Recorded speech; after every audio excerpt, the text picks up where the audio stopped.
चलिए, so hello everyone, welcome back to my YouTube channel. और आज की क्लास में हम लोग करने वाले हैं क्लास 11th का जो है chapter number 2 forms of business organisation. Okay, so my dear friends, आज की क्लास में हम लोग बेसिकली पढ़ने वाले हैं about the cooperative society and cooperative society क्या होती है, कितने टाइप्स की होती है, उसके अलावा फीचर्स ऑफ कोऑपरेटिव सोसाइटी और कोऑपरेटिव सोसाइटीज़ के मेरिट्स क्या क्या होते हैं, उसके अलावा इनकी लिमिटेशंस क्या होती हैं। देन उसके बाद हम लोग डिस्कस करेंगे जॉइंट स्टॉक कंपनी या फिर आप जिसको लिस्टेड कंपनी कहते हैं वो उसकी मीनिंग क्या होती है, किसको कहते हैं। सेकंड हम क्या डिस्कस करेंगे, उनके फीचर्स क्या क्या होते हैं। देन उसके बाद हम मेरिट्स की बात करेंगे, लिमिटेशंस की बात करेंगे, फिर हम देखेंगे कि टाइप्स ऑफ कंपनीज़। ठीक है, तो टाइप्स ऑफ कंपनीज़ में हमारे पास 2 टाइप्स ऑफ कंपनीज़ देखने को मिलेंगी, एक होती है पब्लिक कंपनी और सेकंड होती है प्राइवेट कंपनी। ओके, सो चलिए आगे देखते हैं कि क्या है। सबसे पहले हम बात करते हैं कोऑपरेटिव सोसाइटी की मीनिंग की। तो देखिए, कोऑपरेटिव सोसाइटी, सबसे पहले इस वर्ड का आपको मीनिंग गेट कीजिए। कोऑपरेटिव, को का मतलब एक साथ, ऑपरेटिव का मतलब एक साथ मिलजुल करके किसी भी काम को ऑपरेट करना, चलाना। ठीक है, तो वहाँ पर क्या होता है कि कोऑपरेटिव सोसाइटी, अब सोसाइटी है तो मतलब इसमें कौन होंगे, मेंबर्स होंगे। तो नाम से ही पता चलता है कि कोऑपरेटिव सोसाइटी किसे कहते हैं। तो देखो इसकी मीनिंग क्या है, an organisation of voluntary people working for a common purpose with an aim to protect economic and social interest of the members, and it must be registered under the Cooperative Societies Act 1912। ठीक है, तो यहाँ पे क्या कह रहा है कि कोऑपरेटिव सोसाइटी का मतलब होता है कि एक ऐसी ऑर्गेनाइजेशन जिसमें वॉलेंट्री पीपल, वॉलेंट्री का मतलब होता है कि जो सोसाइटी के मेंबर्स होते हैं ना, वो चाहे स्किल्ड हो, नॉलेजेबल हो, मतलब ग्रेजुएट हो। ठीक है ना, मतलब क्या है कि चाहे पढ़े लिखे हो या ना पढ़े लिखे हो, मतलब वॉलंटरी का मतलब इच्छुक, अपनी इच्छा से। मतलब क्या होता है कि people working for a common purpose, तो ऐसे लोग जब किसी कॉमन पर्पस के लिए वर्क कर रहे होते हैं with an aim to protect economic and social interest, यानी कि एक इकोनॉमिक वेलफेयर के पर्पज से और सेकेंडली सोशल वेलफेयर के पर्पज से ऑफ द मेंबर्स, किसके लिए, जो भी इस सोसाइटी के मेंबर्स होते हैं उनके लिए। ठीक है, तो ये इसका मतलब होता है an organisation of voluntary people working for a common purpose with an aim to protect economic and social interest of the members, कि जो इसके मेंबर्स हैं उनको इकोनॉमिक रूप से हेल्प करना है, उनकी सोशल रूप से हेल्प करना है। ठीक है, ये इसका पर्पस होता है और ये इसकी मीनिंग दे रखी है। और कह रहे हैं कि जो कोऑपरेटिव सोसाइटी है it must be registered under the cooperative societies act 1912। तो ये जो हमारा कोऑपरेटिव सोसाइटीज एक्ट है 1912, ये उसके अंदर रजिस्टर्ड होना मस्ट है। ठीक है, तो ये मीनिंग होती है कोऑपरेटिव सोसाइटी। अब हम बात करते हैं कि टाइप्स ऑफ कोऑपरेटिव सोसाइटी। तो देखो यहाँ पर जो टाइप्स ऑफ कोऑपरेटिव सोसाइटी, अब हमने गेट मीनिंग तो गेट कर ली कि कोऑपरेटिव सोसाइटी किसे कहते हैं, लेकिन अब हम अगर इसके टाइप्स की बात करेंगे तो हमें ये चीज़ और ज़्यादा क्लियर हो जाएगी कि बेसिकली ये होता क्या है। तो देखिए, कोऑपरेटिव सोसाइटी का सबसे पहला टाइप होता है कंज्यूमर कोऑपरेटिव सोसाइटीज़।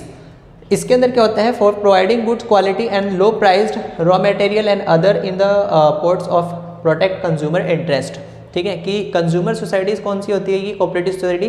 कंज्यूमर्स की कोऑपरेटिव सोसाइटी का मतलब होता है जहाँ पर बहुत सारे कंज्यूमर्स वॉलंटरी, यानी कि अपने इच्छा अनुसार एक ग्रुप क्रिएट कर लेते हैं। ठीक है, किसके लिए, अपने मेंबर्स के वेलफेयर के लिए, यानी कि जो भी इनकी सोसाइटी में वॉलंटरी एडअप होता जाएगा, ठीक है, जुड़ते जाएंगे जैसे जैसे लोग, तो वैसे वैसे उनको क्या होगा कि मार्केट में जो चीज़ इनको कॉस्टली मिलती है, यानी कि थोड़ा हाई लेवल प्राइस पे मिलती है, वही ये इस सोसाइटी के थ्रू अपने जो कस्टमर्स हैं उनको क्या करेंगे कि थोड़ा सा लो लेवल ऑफ प्राइस पे डिस्ट्रीब्यूट करेंगे। इससे क्या होगा कि जो बीच में प्रोडक्ट को जो मैन्युफैक्चरर से खरीद करके एजेंट के पास, फिर होलसेलर, फिर रिटेलर, तो मतलब ये जो मिडल चेन होती है इसको ख़त्म करना इनका पर्पस होता है। ठीक है, तो इस पर्पस से जब ये लोग अपनी एक खुद की सोसाइटी क्रिएट करते हैं कंज्यूमर्स, तो उसको बोलते हैं कंज्यूमर्स कोऑपरेटिव सोसाइटी। यानी कि इसमें जो कंज्यूमर्स हैं उनको कई चीज़ें ऐसी होती हैं जो बहुत ज़्यादा महंगी मिलती हैं, तो वो सोचते हैं कि क्यों ना इसको थोड़ा सा अपने मेंबर्स के वेलफेयर के लिए एक सोसाइटी ऑर्गेनाइज कर ले, जिसमें क्या होगा कि हम लोगों का खुद का एक बिजनेस होगा और जिस पर्सन ने हमारे इस बिज़नेस की मेंबरशिप ले रखी होगी ना, उसको हमारे जो प्रोडक्ट हैं, यानी कि वही जो प्रोडक्ट मार्केट में मिल रहे हैं, वही हम अपने बिजनेस के थ्रू, अपने इस ऑर्गेनाइजेशन के थ्रू, अपने इस कोऑपरेटिव सोसाइटी के थ्रू अपने जो मेंबर्स हैं उनको जो है लो प्राइस पे, एक अफोर्डेबल प्राइस पे जो है बेस्ट टू बेस्ट क्वालिटी के गुड्स को प्रोवाइड करेंगे। ठीक है, तो ये इसलिए बनाई जाती हैं कोऑपरेटिव सोसाइटीज़।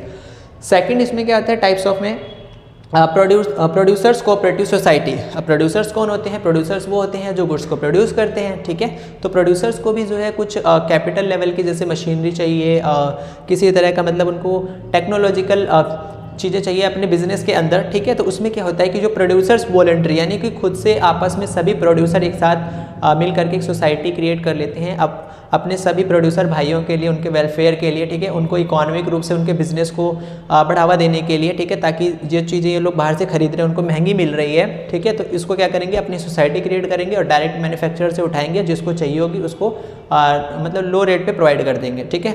तो कुछ इस तरह से जब ये लोग अपनी सोसाइटी क्रिएट कर लेते हैं तो इसको बोलते हैं प्रोड्यूसर्स कोऑपरेटिव सोसाइटी।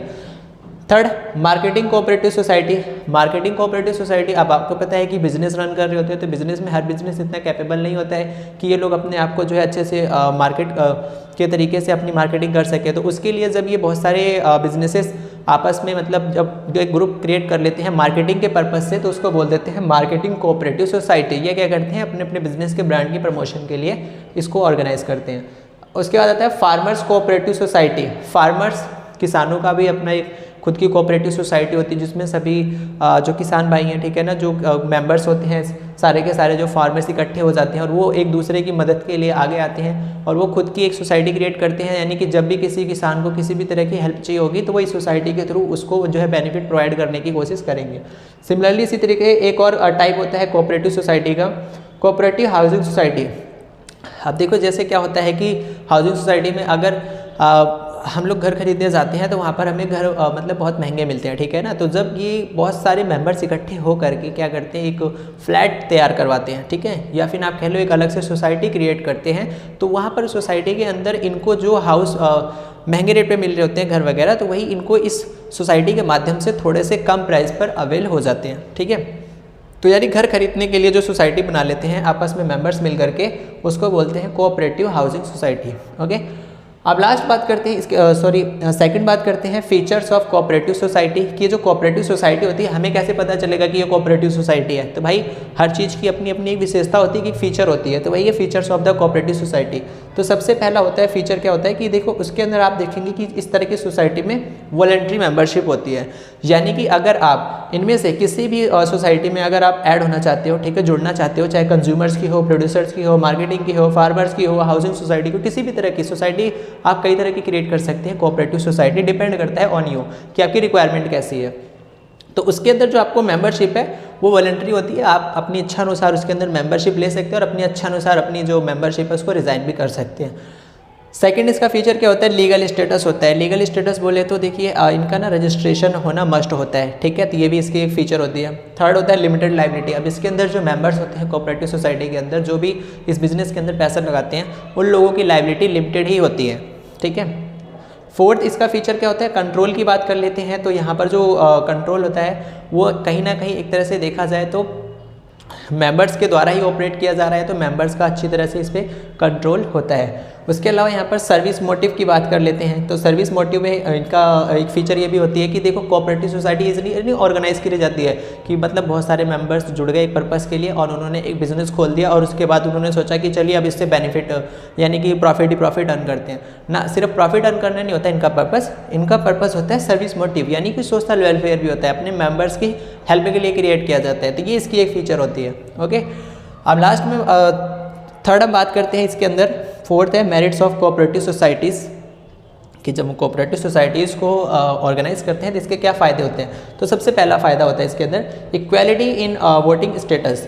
भाई कोऑपरेटिव सोसाइटी में सभी मेंबर्स इक्वल ट्रीट किए जाते हैं। तो अगर कभी भी किसी डिसीजन को लेकर के इसके अंदर वोटिंग वगैरह कराई जाती है तो इसमें सभी मेंबर्स को इक्वल राइट दिया जाता है। सेकंड इसका मेरिट क्या होता है भाई, लिमिटेड लायबिलिटी। हर एक मेंबर्स की इसमें लायबिलिटी लिमिटेड होती है। ऐसा नहीं कि कल को अगर कोऑपरेटिव सोसाइटी ऑर्गेनाइज करी और वो लॉस में चली गई तो मेंबर्स को अपनी पर्सनल प्रॉपर्टी या फिर अपनी सेविंग से पैसा निकाल करके लायबिलिटी को पे ऑफ करना पड़ेगा, ऐसा कुछ नहीं है, ठीक है।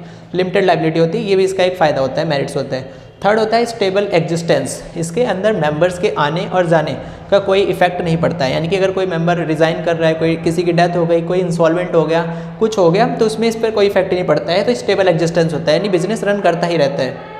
उसके अलावा इसमें आता है एक और इकोनॉमी इन ऑपरेशंस, ठीक है। इकोनॉमी इन ऑपरेशंस का इसका एक फ़ायदा ये होता है कि देखिए अब इसमें बहुत सारे मेंबर्स होते हैं, तो यहाँ पर क्या होता है कि बिज़नेस को ऑपरेट करने के लिए बाहर से अलग से जो एम्प्लॉयज़ वगैरह हैं उनको ज़्यादा हायर करने की ज़रूरत नहीं होती है, क्योंकि मेंबर्स ही होते हैं, सभी मेंबर्स हैं, अपनी इच्छा अनुसार जिसके पास जितना टाइम रहता है सब उसको अपने बिजनेस को टाइम देते हैं और वो अच्छे से मैनेज कर रहे होते हैं उसको, ठीक है। तो यहाँ पर जो कॉस्ट है वो थोड़ा सा कम आ जाता है बिजनेस को ऑपरेट करने में, एडिशनल जो एक्सपेंसेस हैं वो कम हो जाते हैं, ये भी एक इसका फ़ायदा हो जाता है।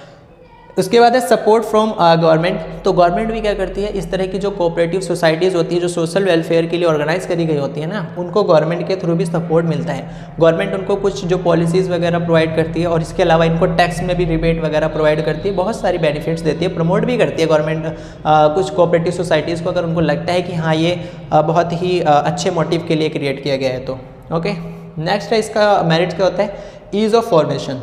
तो देखिए कोऑपरेटिव सोसाइटी को मतलब फॉर्मेट करना बहुत आसान है, आप भी कर सकते हैं। कम से कम इसके अंदर जो मेंबर्स की रिक्वायरमेंट होती है स्टार्टिंग में वो 7 to 10 और सभी मेंबर्स अडल्ट होने चाहिए, यानी कि अबव 18 ईयर्स होने चाहिए, 18 और 20 ईयर के लगभग, ठीक है। तो ये सब होता है, ठीक है, मेरिट्स ऑफ कोऑपरेटिव सोसाइटीज़ थी। फिफ्थ अगर हम बात करते हैं तो देखो अगर किसी भी चीज़ के फ़ायदे हैं तो नुकसान भी कह लो या लिमिटेशन कह लो आप उसकी। तो लिमिटेशंस ऑफ कोऑपरेटिव सोसाइटी क्या होती है, सबसे पहला लिमिटेड रिसोर्सेज। अब इसमें मेंबर्स के द्वारा कोऑपरेटिव सोसाइटी को ऑर्गेनाइज करा जाता है तो इसके अंदर जो रिसोर्सेज हैं वो लिमिटेड हो जाते हैं, ओके। क्योंकि अगर कल को बिजनेस को कभी किसी ज़्यादा मतलब फाइनेंशियली रिक्वायरमेंट पड़ेगी तो मेंबर्स जितना हो सकता है उतना अपनी तरफ से कर सकते हैं, लेकिन अगर हम बात करें कि लाखों करोड़ों के अमाउंट में उनको बहुत ज़्यादा हेल्प की ज़रूरत है तो उस केस में यहाँ पर भी जो है रिसोर्सेज कम पड़ जाते हैं, ओके। सेकेंड, इसमें क्या लिमिटेशन होती है, इन एफिशिएंसी इन मैनेजमेंट। जब इसका एक फ़ायदा ये था कि भाई इकोनॉमी इन ऑपरेशन, कि यहाँ पर एडिशनल मैनेजमेंट में क्या होता है कि आपको किसी भी तरह का स्किल्ड एम्प्लॉय वगैरह रखने की ज़रूरत नहीं है, क्योंकि बिजनेस को ऑपरेट करने वाले कौन है, मेंबर्स ही हैं। यही तो इसकी एक लिमिटेशन बन जाती है कि भाई वो मेंबर्स वॉलंटरी आए हुए हैं, कि यानी उसमें कुछ स्किल्ड हैं, कुछ लोग मतलब नॉलेजेबल हैं, कुछ लोग जिसको कि मार्केटिंग के बारे में पता भी नहीं है, ठीक है ना। तो इस तरह के मेंबर्स अगर बिजनेस को ऑपरेट कर रहे हैं तो यही इसकी लिमिटेशन हो जाती है कि जो मैनेजमेंट हो सकता है वो कभी कभी अच्छे से नहीं हो पाता है, तो ये भी इसकी एक लिमिटेशन बन जाती है, इन एफिशिएंसी इन मैनेजमेंट। थर्ड है इसका लैक ऑफ सीक्रेसी। अब कभी भी क्या होता है कि जो ये कोऑपरेटिव सोसाइटीज़ होती हैं इनको अपना जो भी प्रॉफिट एंड लॉस है, यानी कि ईयर के एंड में जो भी फाइनेंशियल स्टेटमेंट वगैरह होती है वो सब गवर्नमेंट के सामने इनको डिस्क्लोज करना पड़ता है, तो यहाँ पर इनकी सीक्रेसी नहीं होती है, ओके। और साथ के साथ जो मेंबर्स हैं उन लोगों को मीटिंग में सारी चीज़ें बैठ के डिस्कस करनी होती हैं, तो यहाँ पर प्राइवेसी तो होती ही नहीं है, ये भी इसकी एक लिमिटेशन है। उसके बाद है गवर्नमेंट कंट्रोल। तो भाई जैसा कि आपने देखा कि इसके मेरिट में जो है गवर्नमेंट अगर इसको सपोर्ट करती है तो एक तरह से देखा जाए तो यही इसकी लिमिटेशन फिर बन जाती है कि भाई गवर्नमेंट का ही कंट्रोल है एक तरीके से इसके ऊपर, ओके। क्योंकि गवर्नमेंट की निगरानी में ये जो है सोसाइटीज़ ये रन कर रही होती है। उसके अलावा बात करते हैं लास्ट, इसकी लिमिटेशन क्या होती है, डिफरेंस ऑफ ओपिनियन। तो इसके अंदर बहुत सारे मेंबर्स होते हैं तो किसी मेंबर का कहना कुछ होता है, किसी मेंबर का कहना कुछ होता है, तो ये भी एक इसकी लिमिटेशन बन जाती है, तो जिससे डिस्प्यूट होने का खतरा बना रहता है, ठीक है। तो ये लिमिटेशंस ऑफ कोऑपरेटिव सोसाइटी। तो ये था all about the cooperative societies. अब हम बात करेंगे